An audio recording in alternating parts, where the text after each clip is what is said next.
Hello, welcome to this Futures webinar on the Big Data Revolution, which is all about unlocking innovation. My name is Gail Edmondson, and I'm Editorial Director at Science Business. I will be moderating today's discussion with our guests, John Wood, Co-Chair of Europe's new Research Data Alliance and Secretary General of the Association of Commonwealth Universities, and Stephen McGibbon, Chief Technology Officer for Microsoft Europe, Middle East, and Africa.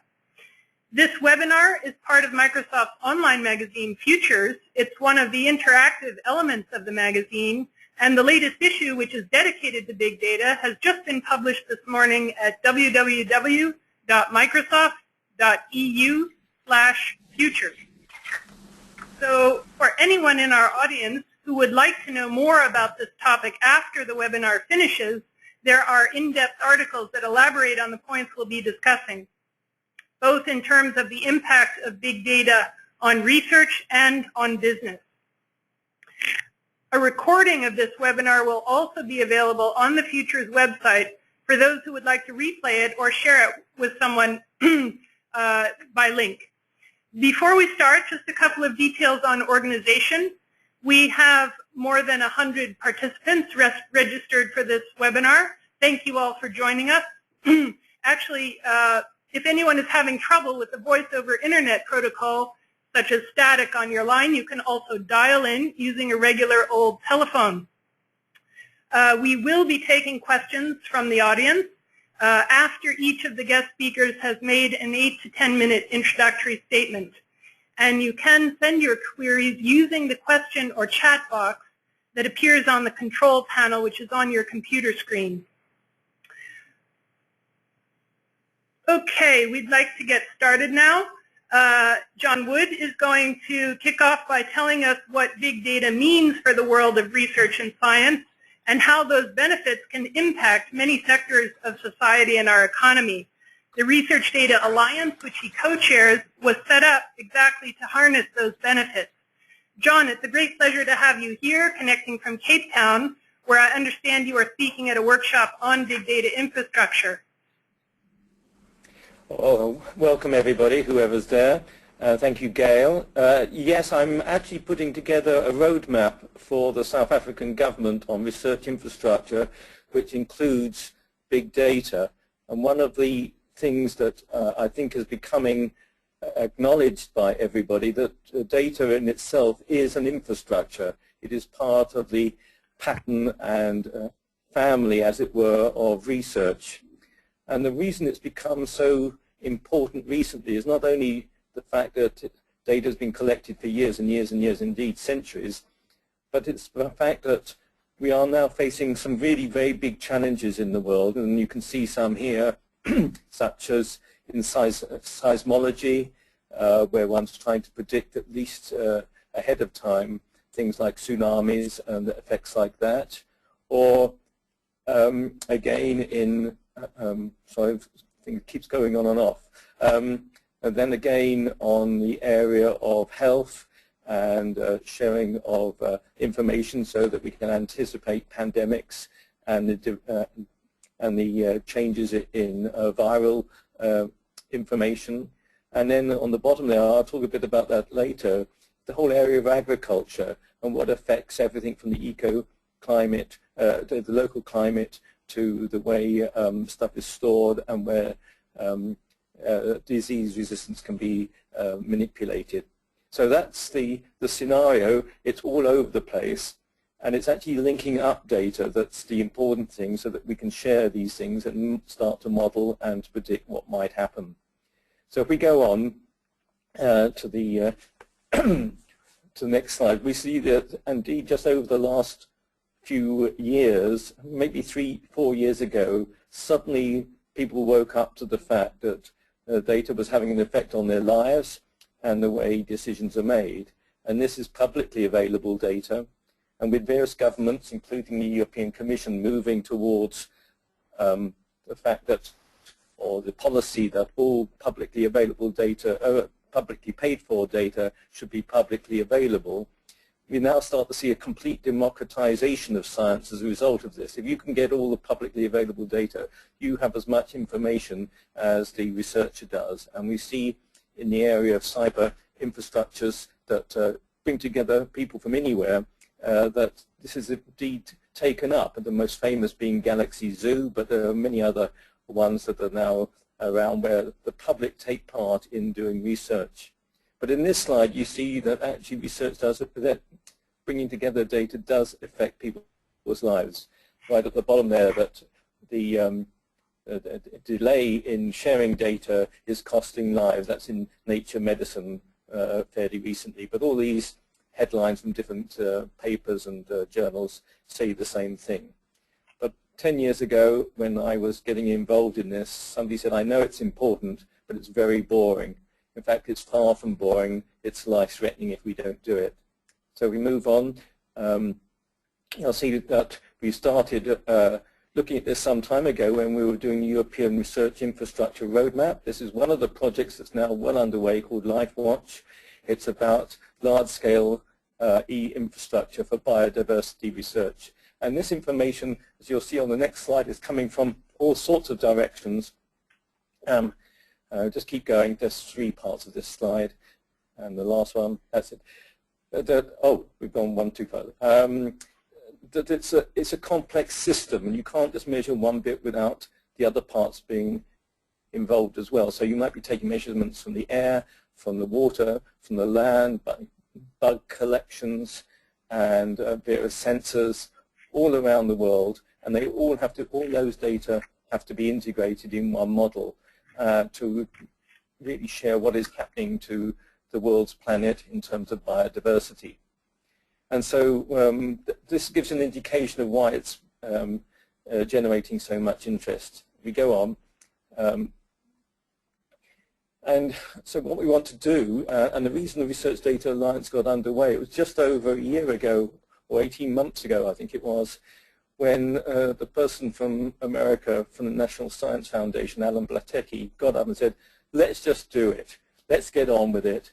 And this was a meeting in Copenhagen, and the Australians, the Europeans, and the Americans all said, yeah, let's get on with it.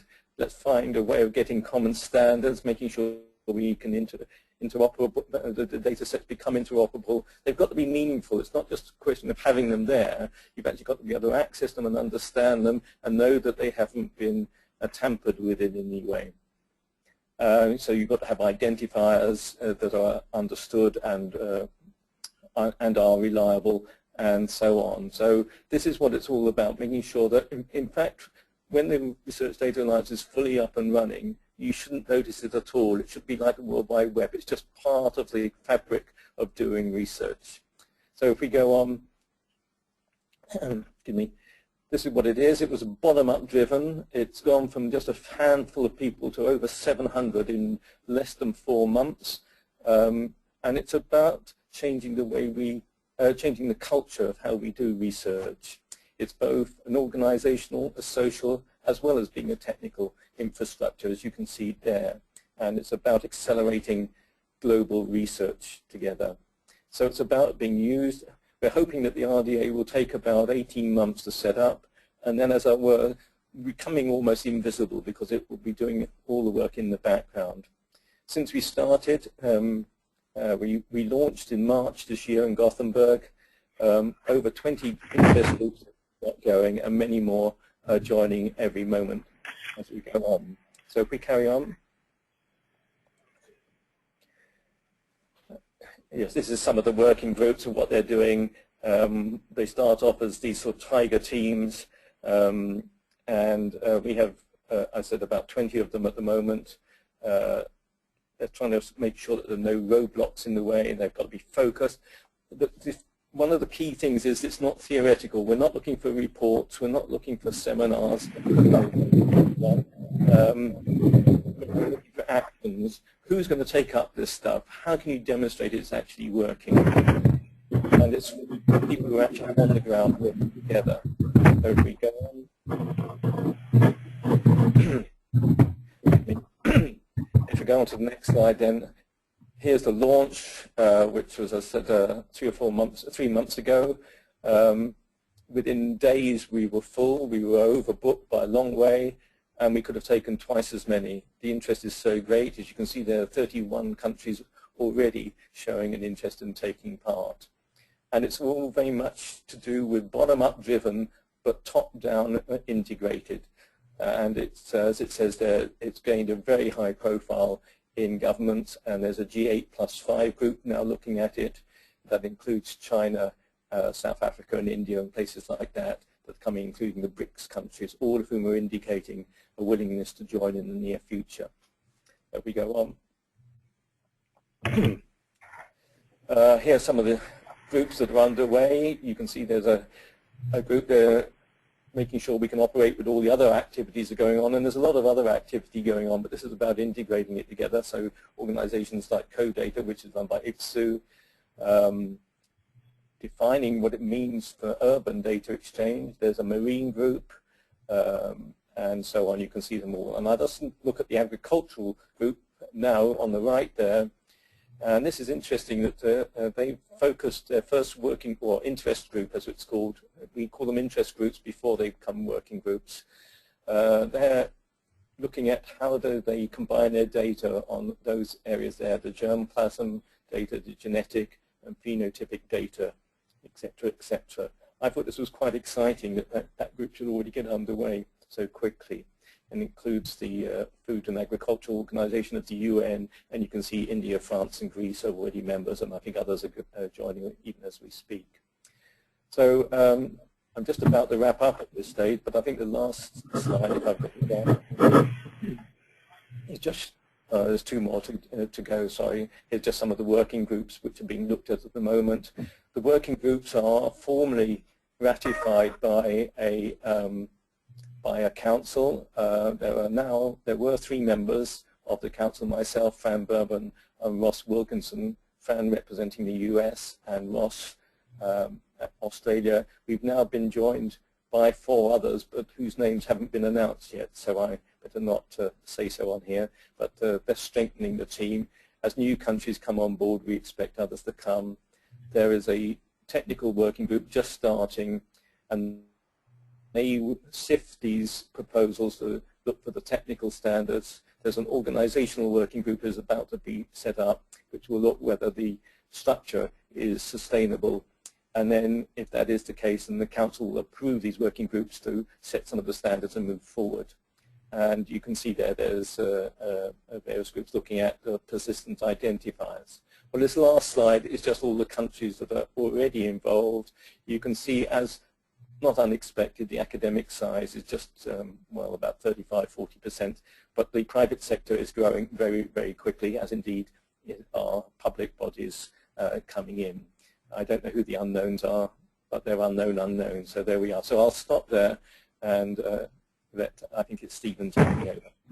Thank you very much, John, for the excellent overview. I'd like to just remind our audience that we will take questions. You can type them into the GoToWebinar control panel for either John or Stephen or both, and we'll have a Q&A session after Stephen speaks. I'd just like to ask John one question in the interim.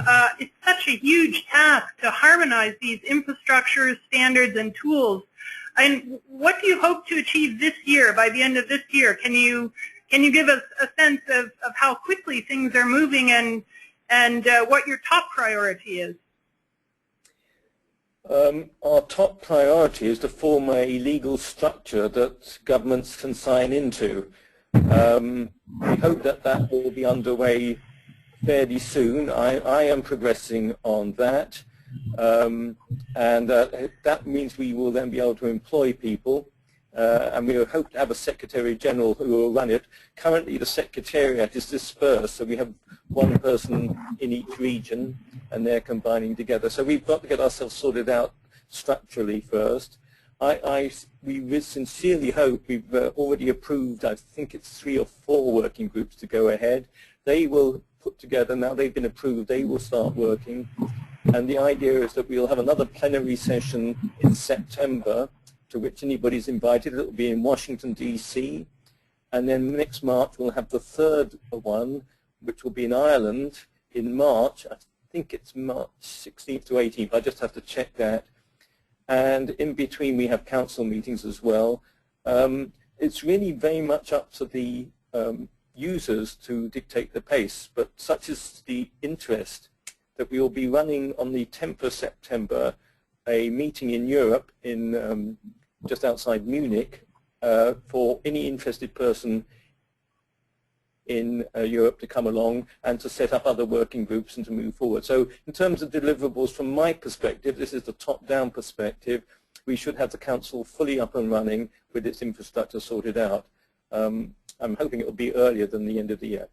Okay, excellent. I've got more questions, but I'm going to turn the floor over to Stephen McGivenhow, Chief Technology Officer at Microsoft EMEA, and a tech industry veteran who's going to give us a sense of the opportunities big data is creating for businesses, be they in healthcare, transport, energy, retailing, and the like.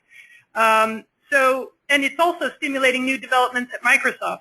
Stephen, it's a great pleasure to have you here today, joining us, I believe, from London.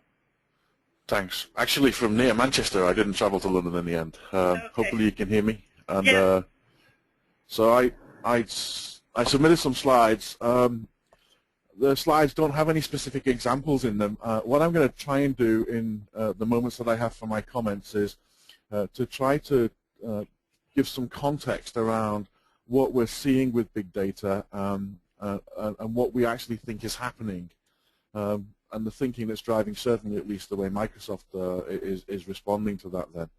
And then I'm sure that some of the more specific examples will come up in response to the Q&A. So if you can move to my first. So I'm sure many of you will be very, very familiar with what big data is. But maybe not everybody is. So I thought I would give a definition. And there are lots and lots of definitions of big data out there. I particularly like this one from George Dyson for a couple of reasons. Many of you may know George Dyson. Or have heard of him. He has a book out at the moment. He wrote a book called Turing's Cathedral, which I would recommend. But he was invited to speak at the Strada London conference in October last year. And he opened his remarks and he said, look, when I was delighted to be invited to speak, and when I was invited to speak, I didn't know anything about big data. So he went off to research it. And he came up with what he said was his own definition. And I think there's some insight in this. And he basically said, look, how did we get here? It was the transition that we went through, and then when the human cost of making the decision to throw something away became higher than the machine cost of continuing to store it, then we had big data.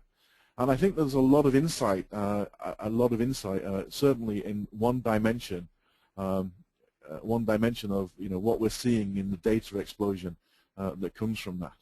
From Microsoft's point of view, if we can go to the next slide. From Microsoft's point of view, when we build tools with any new technology or any new developing area, we look to say, how are we going to measure value? What is the impact that we're trying to have, and how will we measure that impact? And I think a couple of these, time to value is ubiquitous and has stood the test of time for many products and many cycles. And so in the case of big data, it's really time to insight, time to this initial insight. And that's a function of a couple of things. And one of them, I think, if you listen to a lot of what John was saying, you'll see there's a huge focus on, access to data, bringing data together, making data so that it's mutable and that you can link data sets. So access to data is clearly a fundamental part of this, but so also is access to tools that you can do something with. So tools that let you analyze the data or let you look for patterns in the data. But very importantly, and I would say perhaps most importantly, is intuition. And intuition is, tends to be human, and it's very difficult to subcontract or to let, and so therefore you tend to have the tools brought close to the people that will have the intuition. And you can think about intuition, if you like, as the latency between you can think about this as the latency between the time between the and the aha moment. And that really, I think, is one of the key things where software and tooling will make a huge difference. And in many cases, the tools that scientists, you're starting to see this job definition almost emerged now of data scientist. I personally don't think, hopefully for self-explanatory reasons from what I've just said, I don't think that that is the future, that everybody will be a data scientist. I think we're at a phase right now where data scientists are kind of combing the data and figuring out the formats that will let the data be more accessible. I think that big data in the future will be much more democratized, and the tools that scientists and engineers and teachers and even individuals in the home and in their working lives use will be the same. And so Microsoft's mission is very much to try and make sure that Excel is able to, as an example, be used as the tool to access this world of big data. And then the second metric is this return on accessible data. And increasingly, with the increasing connection of the world, we're seeing that more and more data is becoming accessible.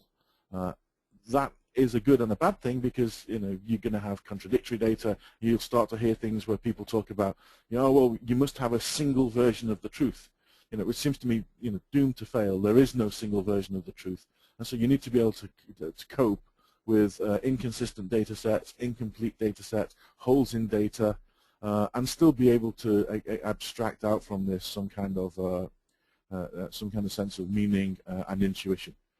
So if you go on to the next slide. So from Microsoft's point of view, we spend a lot of time thinking, how do we consumerize big data? And there are two aspects to this, and they're fairly distinct.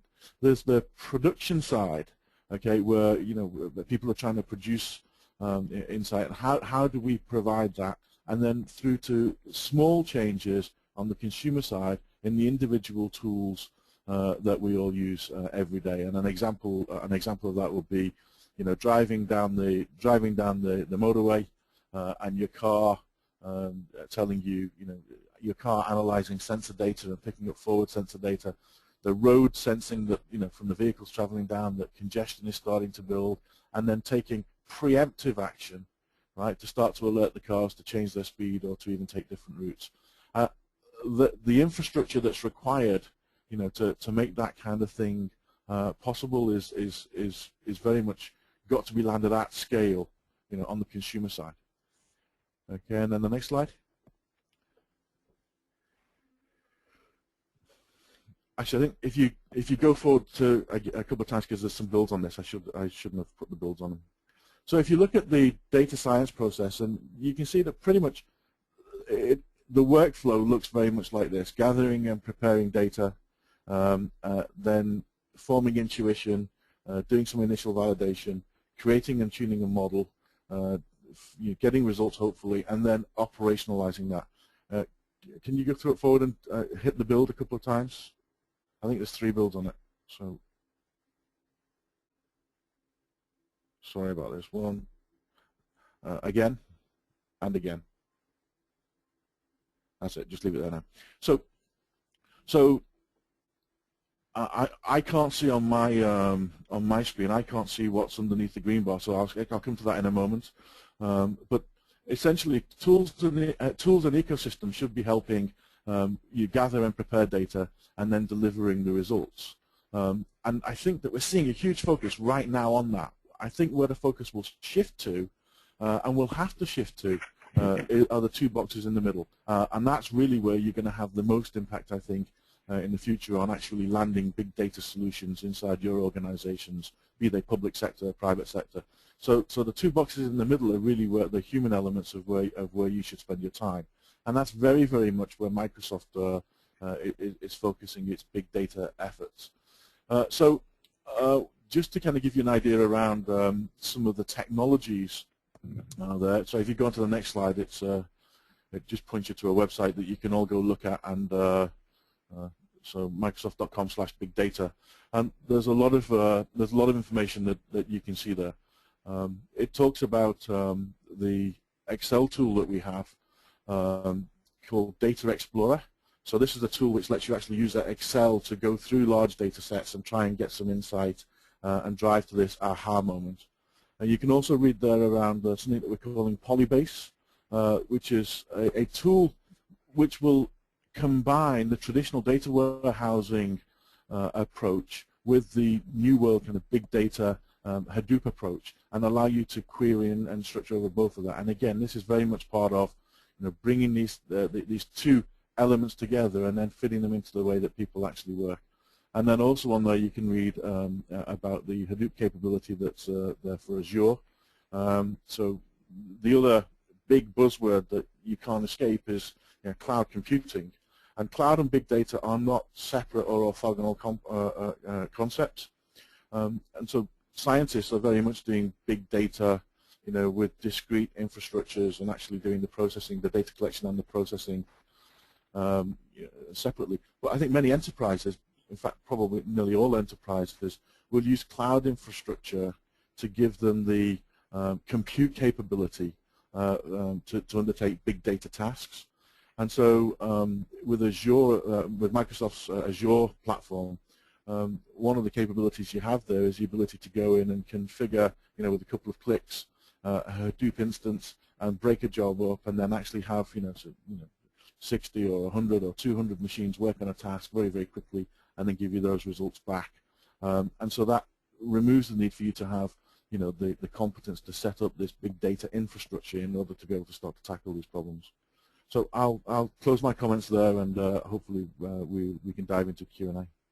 Okay, thank you, Stephen. That was really interesting. And everyone, time for question and answer now. You can use the box, go to webinar control panel.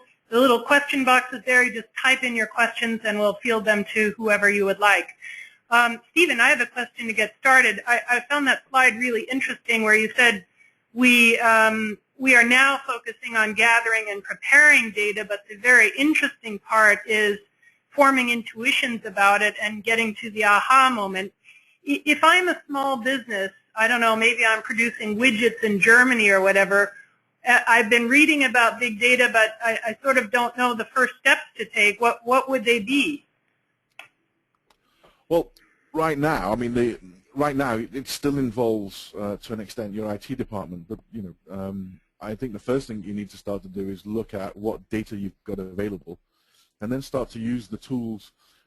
So if you're a small business or a medium enterprise, then you're going to want to use the tools that you've already got at your disposal today, and they will be, the tools like Excel. And so you need to look at how can I connect Excel to the data sets that I have available. What other external data sets? So that earlier thing about saying, there's my data, there's my organization's data. So how do I look at broader data that's available to me, and then also global data, or the world's data, be that coming from sensors, be it coming from customers, from your own customers, or be it coming from external verified data sets like the World Bank or trend information. An example that I can think of, telemetry, so is built into cars these days. So every Toyota Prius that's driving around is actually collecting telemetry data and sending it back to Toyota. And Toyota actually use the cloud to collect and then to analyze that data so that they can do predictive maintenance and recalls, etc. And so it's very much about two-step process. What data is available to me? How do I connect that to the tools that I've got available today to try and drive to this insight? And then how do I augment that so that the data, so that my insight is richer and I can spot correlations that I would previously have missed? Okay, perfect. Stephen, we have a follow-on question.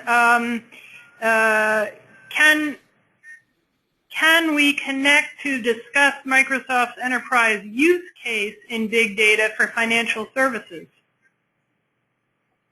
Can we connect? Is somebody asking whether they, give them my email address, I'd be happy to. Okay, do you want to say a few words about this use of big data for financial services just generally?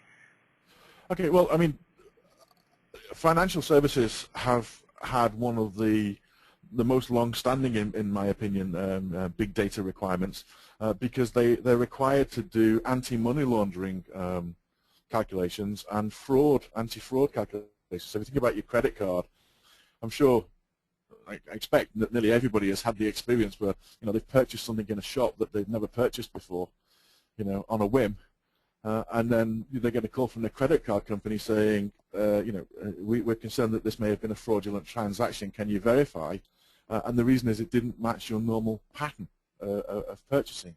Well, obviously, that analysis, if you think about the number of customers and the number of transactions, and then the pattern analysis that needs to go behind that, then you can see that's big data.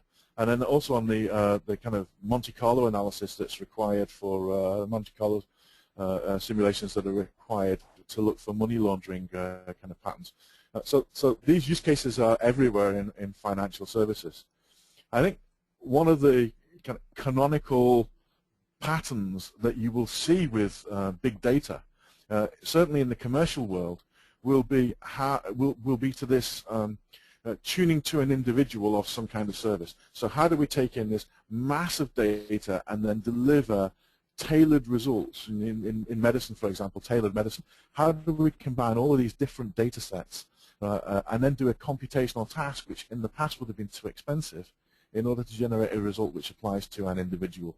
And in the past we would have had to marketeers would have had to accept that they could only categorize people, let's say, into 10 categories. Right? And I'm sure they would have loved to have done 100. So this kind of the granularity with which people are going to be able to be characterized and within which you're going to be able to look for services that suit you will get much finer, with some many good benefits, and I'm sure some people will come to some of the downsides of that as well. Okay, very good. John, a question for you, a practical one. How are the interest groups created at the RDA? Sorry, I missed that. Something clicked in. Can you repeat the question, Gail? Yes, how are the interest groups created at the RDA? Oh, they create themselves. Are you still there? Yes. Sorry, my screen's gone blank for some reason. Okay.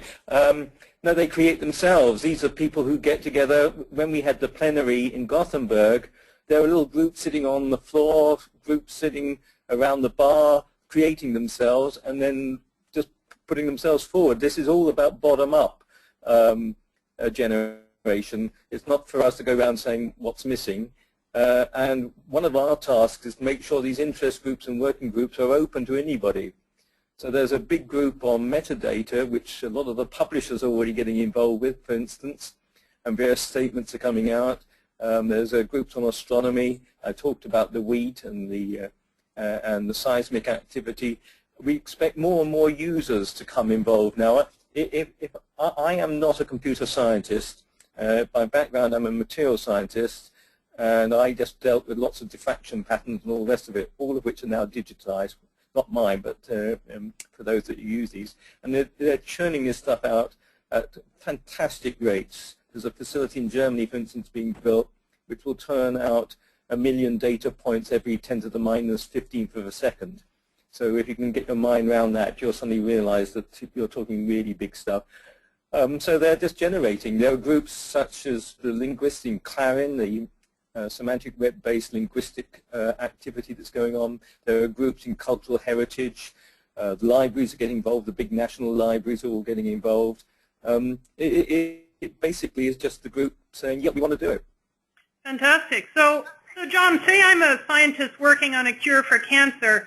Obviously, I can get research data from other colleagues working in this field, but I mean, when is it going to start to change my life and give me access to data that before I didn't have? And can I follow a specific research data alliance group that's doing that, even as an individual? Yeah, well, yes. I mean, in the end, it is individuals that create all these things. I mean, I think we are going through a transition, and I'm with Stephen on this. We are going, as these edicts about making your data publicly available, if you've had public money to do it, and even if you're private, where it's in your interest to share, we're finding that a lot of, certainly in the UK, a lot of money went into setting up data management plans at various universities and other bodies. But these are just dumping grounds for the data. They're not proactive. And what we've got to move towards, and this is where the data scientist becomes involved, is somebody who knows how to bring all this lot together, make it available, and teach others how to use the various data sets. In the old days when I was doing research, you went in the library and looked at the book of abstracts, and you suddenly saw an abstract in your far left-hand corner which you weren't looking for, but suddenly it becomes relevant. And this is where the intuition, I think, that Stephen was talking about is really important. We really do have to get that middle ground sorting out. Just dumping it in a data store, even if the metadata allows access, isn't the end of the game. It's actually making sure that people know it's there and can actually get inspiration from having it. So I'm no expert on cancer, but I am sure some of the people working on structural biology and other aspects of cell biology, etc., will be delighted to have you, Gail. Okay. So John, you talked about this nice government alliance, but what should businesses be doing to accelerate big data? And then to Stephen afterwards, what do you think government should be doing overall to accelerate the take-up? There are some initiatives, but maybe more could be done. So perhaps to John first. Okay, well, I think industry comes in, or private sector come in from a number of strands. The first is those companies like Microsoft and Oracle and others that are showing a lot of interest already, in that they obviously want to be part of the Act, and that's good, and they're taking a full part in the RDA already, and so they're involved, as it were, at the grassroots. Then there's those private companies, and you mentioned Toyota, but I think almost everything is measured now in some form or other. We've got, we've got certainly I remember I used to be an expert on stainless steel, for instance, and it was quite interesting to see how the big steel companies around the world shared their data so that they could actually improve their safety records and other things. And that was 30 years ago. So it does go on when it's in everybody's interests.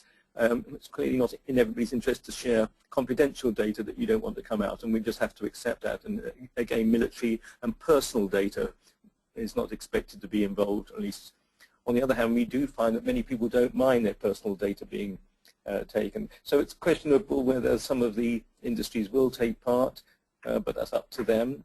Then there is also the individual sharing data, because there's one project on biodiversity which uses the shells of snails, and anybody can join, and as long as you put your data in, you can then share with everybody else what's going on, if that's what takes your fancy. Fascinating. Stephen, what else can governments do to accelerate the big data revolution? Wow. You've thrown me a little bit, Gail, because I actually think the best thing that governments could do is not decelerate the big data revolution. Well, that's an important point. How do they not decelerate it? So how they don't decelerate it is by not thinking that every problem requires a policy response, and understanding that in a field like this, what John was talking about before, I completely agree with. My personal view is that we need to get to a world, and my saying this doesn't necessarily mean I think it's just around the corner, but we need to be able to describe data. There's data, there's metadata, and there's meta-metadata, and that's all you need. So metadata, as people are very much learning over in the news in the last few weeks, is data about data. Well, meta-metadata is data about metadata itself. And if you think about it, you don't need any deeper level than that. You don't need metadata, because that remains just metadata, so to speak. And so, without becoming too obtuse about it, I think that we need to get to a world where technology exists for data to be self-describing, where you can aggregate data sets together, and to some extent we have to go through some of the problems and the difficulties of people not being willing to provide data, and data being difficult to combine, and let technological solutions emerge rather than trying to force policy solutions. I do think though that where public money is used for research, etc., then that data should be made available. And I also think that the norm in scientific publishing should be that the data that's been used to arrive at conclusions should be made available for other people to be able to reproduce those conclusions. And you saw a very useful, non-big data, but a very useful example of that with the analysis that was done about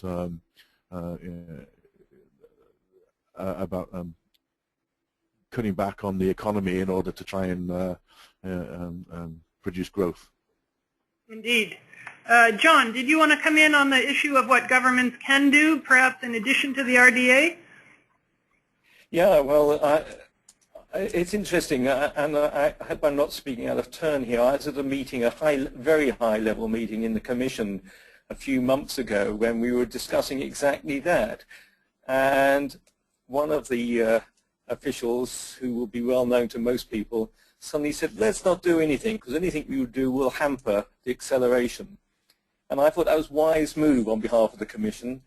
I also see, too, that briefing governments, and for instance, I will be briefing the Australian government in about 10 days' time, they are completely switched on, and I think they are aware that getting in the way is the last thing that you want to do. At least so far, it's all been plain sailing.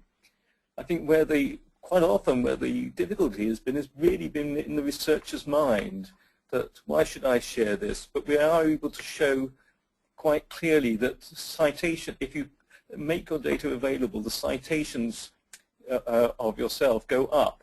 There's quite a lot of evidence for that. And we're hoping too that soon, because of the various metrics that are used, citations of data will be equally valid as citations of paper. So hopefully this will be a culture change. I think it will take a few years. It's not going to happen overnight. Indeed. Interesting point. We've got a question for both of you. Stephen, maybe you take it first. Could it be possible in the future for individuals to own their own personal data collected by way of some personal device and then sell or give that data to companies or institutions that can gain intuition from this data, a kind of crowdsourcing scheme for big data? Of course, the other side of the coin is the privacy issue, but Stephen, is that something that might be thinkable in the future?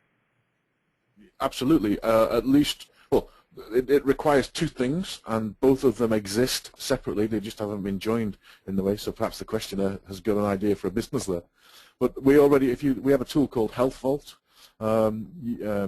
Lots of people are walking around with these devices these days, like Fitbit, that measure their steps and their fitness, that measure their heart rates. You think about polar watches and things like that, cycling computers. All kinds of things for healthy people that they use to set goals and manage their business. It's a very big genre in Xbox gaming, for example. There's personal fitness with recorded data where you can have a personal trainer. And then to the medical side of it, where if you have a medical condition, monitoring, for example, diabetes, any blood pressure related thing, anything that needs constant telemetry, if you like, of your body, and then prompts you to make sure that you take your medicine and tries to avoid unnecessary hospitalization, etc. They all exist, right?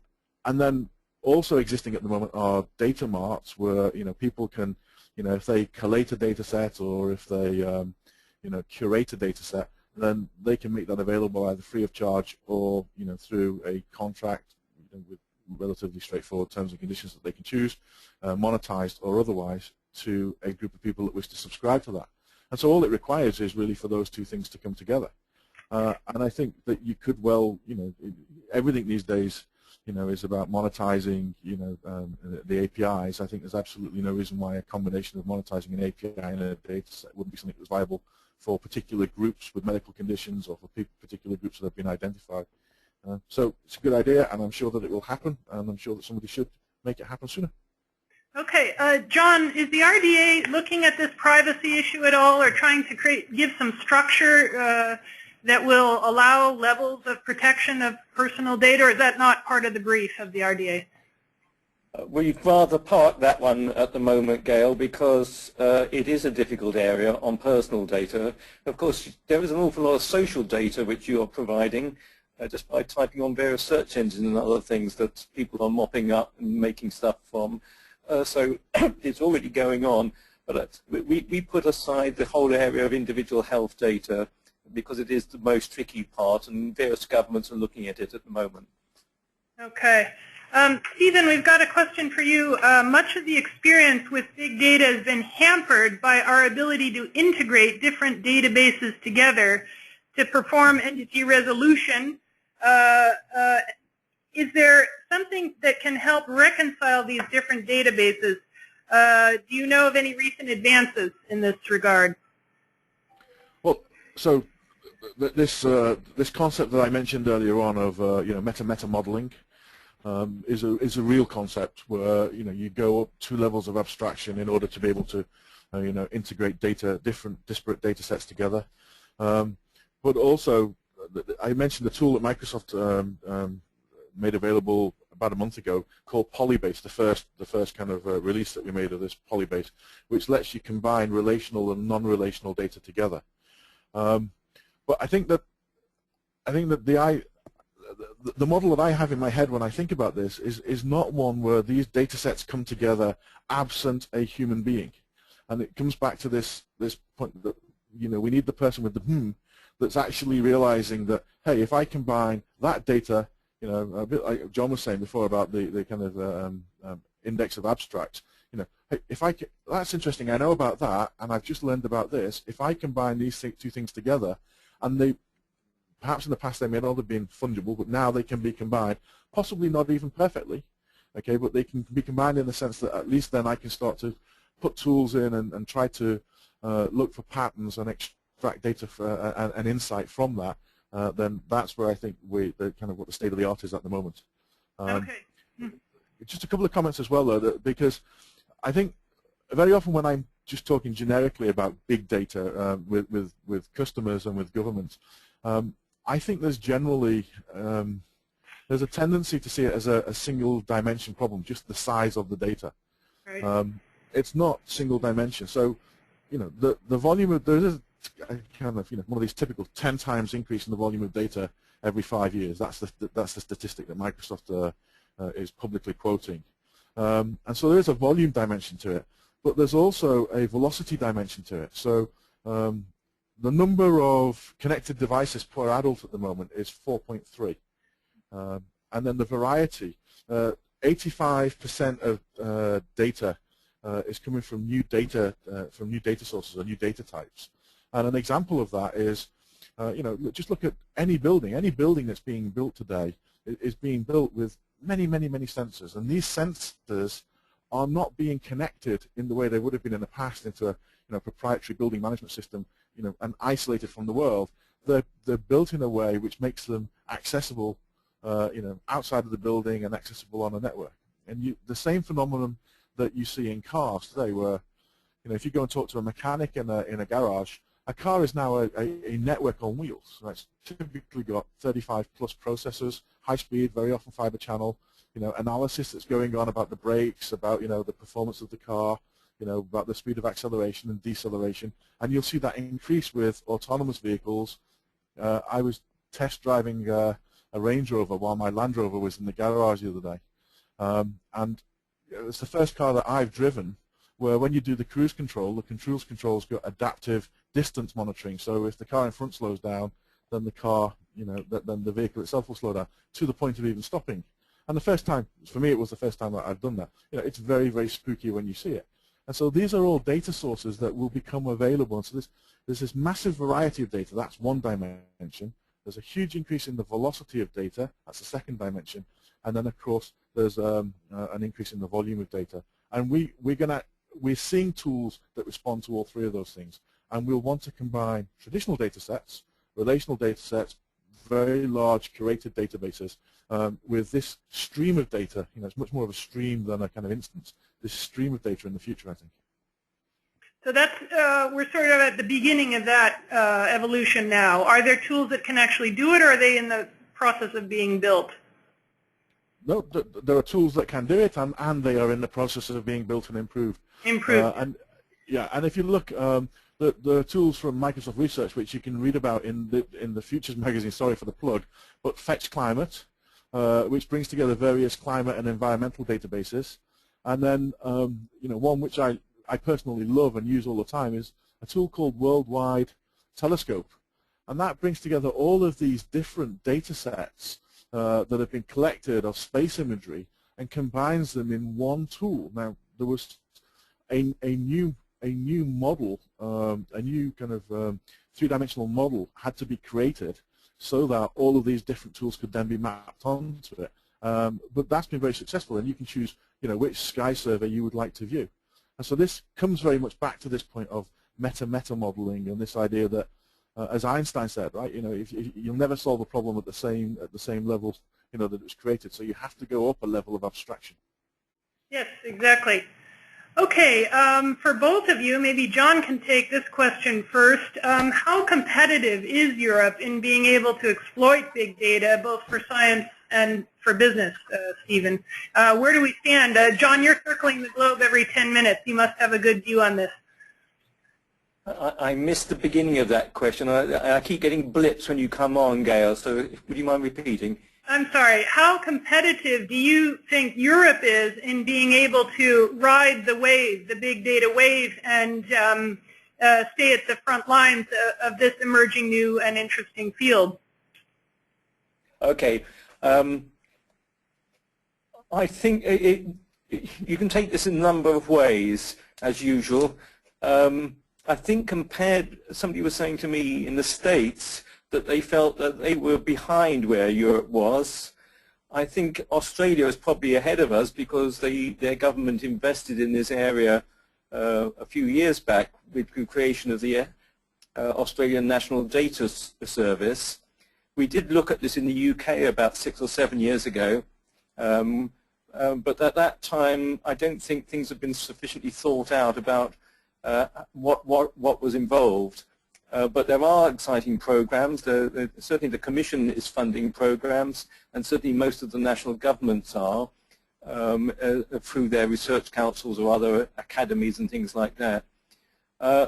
On the other hand, I mean, there was an awful worry that everybody will try and do their own thing, and that's why the RDA was set up, because we could also have a Tower of Babel where everybody's got their own bit of data, which they tell you is openly available, but because of the stuff that Stephen was talking about, nobody can really get at it or make sense of it, and that'd be a real shame. I think the other big issue too, again, I think is going to be critical, is not just for Europe, but for the rest of the world as well, is how we do build trust between communities, completely different communities that haven't worked together.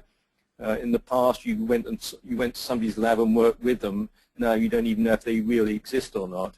The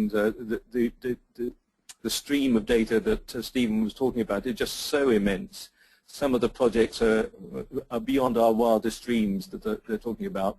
And so how do you know that data terrorism, which is already there, is not going to take things over? So I think there are some issues there that we need to look at. We need some.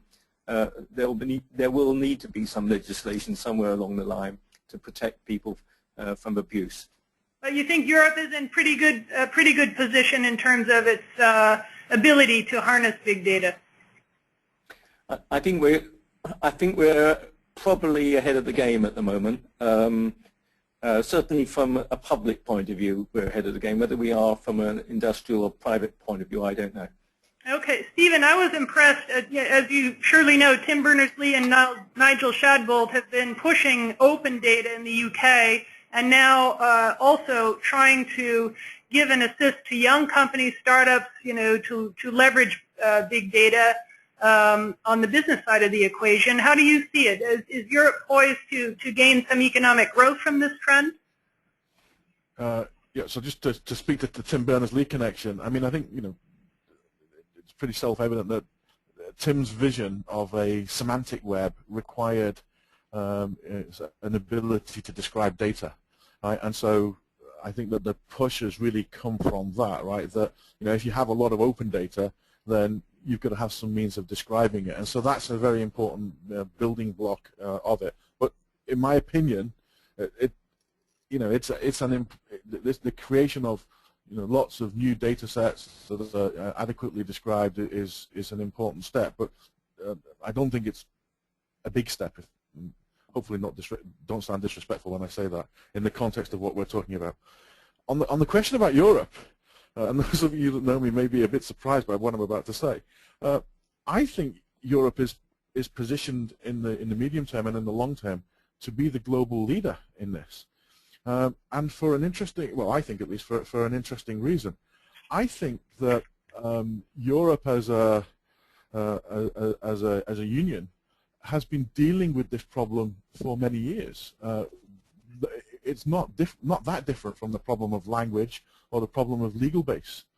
And so Europeans have got used to kind of operating in a world where they need to do some of this meta-meta analysis and this integration. And I was thinking a quote from John Wolfgang von Goethe: "Those who know nothing of foreign languages know nothing of their own." And if you think about it, take that away from languages and think about it in terms of this way of thinking about the world and bringing these disparate data sets together, and knowing, for example, that a direct translation from French into English is useless. You don't need to know what each word means. You actually need you need to know what the sentence meant and the level of abstraction higher. What was the communication that was taking place? And that, I think, is a fundamental skill set that will be missing from many parts of the world that Europe has in spades. Okay, excellent. That's great to hear. We have time for one more question if someone can type quickly. Otherwise, I'm just wondering if either of you, so we do have one actually. What about, and I was expecting this to come even sooner, what about security and privacy concerns with big data? What should be done to safeguard privacy as we move towards this big data revolution? I don't know who would like to go first. John? I'm unmuted, so John's unmuted as well. John, you go ahead. So who's on? Well, I'll kick off. I mean, it is a very difficult position. I'm of the opinion that if you've got no secrets, you don't mind sharing. It will be an issue where the boundaries are between private data that must be kept separate and concealed, and that which can be made available. I think if you can find a way of anonymizing private data, then it can be used for the common good. Okay, Stephen? Okay, so I think there are several dimensions to the question, and I think that one of the dimensions to it is that we need to recognize that we need different tools to manage data privacy in the future than we have today. I detect, as I'm traveling around, a lot of resistance to that concept. But Microsoft talk publicly and openly about the idea that we think in the future data that's released will have to have its own usage policy associated with it, and that would have to be a tightly bound usage policy, which would give the means. And so people get upset because they say, well, that's like digital rights management or information rights management, all these kinds of things. But I think that it's a necessary corollary of the degree of connectedness and sharing that we're starting to see. If you think about it in the context of debates like, for example, the right to be forgotten in Europe, where you post a picture on a social networking site, on Saturday evening, and it's great, and then you get up on Sunday morning, and then you have posters regret. And the model of right to be forgotten basically seems to say you need to delete that, and the argument back says, how can we know where it is? It's not possible to delete it from everywhere, and how could we do the testing? If you think about it with with an information management policy tightly bound with the data, I posted it on Friday night, on Saturday night, I regret it on Sunday morning, so I go in and I change the policy. And the policy basically said, time to live 2 hours, time to live 0 hours or whatever. And so then, essentially, the data self-destructs or becomes useless. Now, there's no technological reason why we can't move in that direction. But there is a big societal debate to be had, because the technology that will allow you to protect your privacy in that way has some other potential uses which people think, question whether they would benefit society and how they would change society. And so there is no single correct and right answer.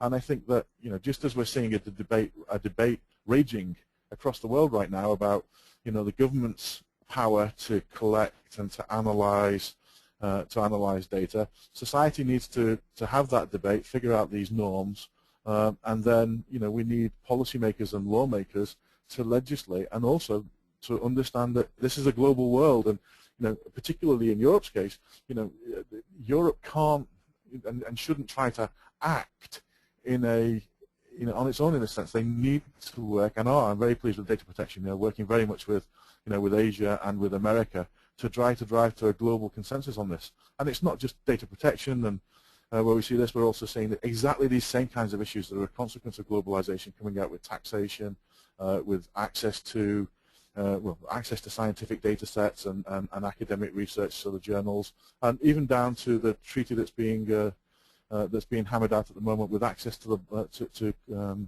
to publications for the blind. So I think there's no technological reason why we can't have protections that we need and we would want as society. I think society needs to to go through the process of thinking through what it wants and what the side effects of that would be as well. Yeah, that's a very honest answer. I hope it helps. Absolutely, fascinating perspective, and maybe that's one thing that governments can do is tee off the debate, because the sooner it happens, the better.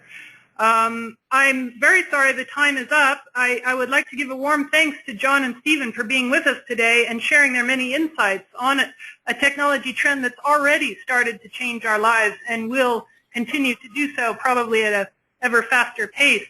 Our time is up. Thank all of you out in the audience for participating, and just to remind you, you can find more information about the big data revolution in the issues of Futures magazine, which has just been published this morning at www.microsoft.eu/futures. And I wish our speakers and the audience a good afternoon. This webinar is now concluded.